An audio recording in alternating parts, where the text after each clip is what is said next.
Hello, my name is Ritik and I have been hired by the Government of Canada to reform the Canadian immigration system. The immigration system has a lot of problems and many changes can be made to resolve these problems. I would like to start off by changing our classification system. In Canada, there are three basic ways to classify immigrants: economic class immigrants, family class immigrants, and refugees. Most of the immigrants that immigrate to Canada, approximately 2/3, are economic class immigrants. You may think that economic class immigrants are the most valuable immigrants to Canada because of their education. But is education the only thing Canada needs? Do all jobs require a degree? The answer is no. Don't get me wrong, education is very important, but it's not always valued in Canada.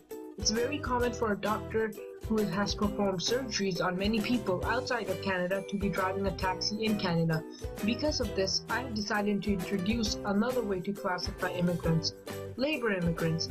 Labor immigrants will be based on their working skills. What I mean by this is that a handyman who doesn't have a degree but has a lot of work experience should get the same amount of points as a degree holder. A handyman can contribute more to Canada than a doctor driving a taxi can. This can apply for many other occupations as well. This will make sure that immigrants are finding employment in their field of work. Overall, this will improve Canada's economy because of the decrease of unemployment rates and the decrease in labor shortages. Labor workers will fall under the economic class. A resume bank must also be created for immigrants. What this means is that immigrants should be able to apply for jobs even before entering Canada. This will improve their chances of getting into Canada because they can get 10 points if they have arranged employment in Canada. This will be beneficial for Canada because there will be less unemployed immigrants, which means immigrants won't have to rely on the government. Another issue with our current immigration system is overcrowding in urban areas. Many immigrants are immigrating near the Canadian-American border or to major cities. One way of solving this problem is to make it easier for immigrants to immigrate to one area over another. An example where this can take place is Nunavut. There is a shortage of doctors and a small population in Nunavut. We can make it so that 55 points instead of 67 points are required to immigrate to Nunavut for a doctor and 60 points for non-doctors. The reason why doctors require less points to immigrant is because Nunavut needs doctors, and this will attract doctors to that certain area. Doctors are just an example. This can apply for many other occupations. But a condition can be made such as you have to stay in that certain area for 20 years or something similar to that. This way, Canada will develop in many new areas, and this will keep the population balanced in urban areas. Now let's see how we can modify the point system. First of all, there's education in the point system. A maximum of 25 points can be earned for education. We can make it so that you get points based on the type of degree you have.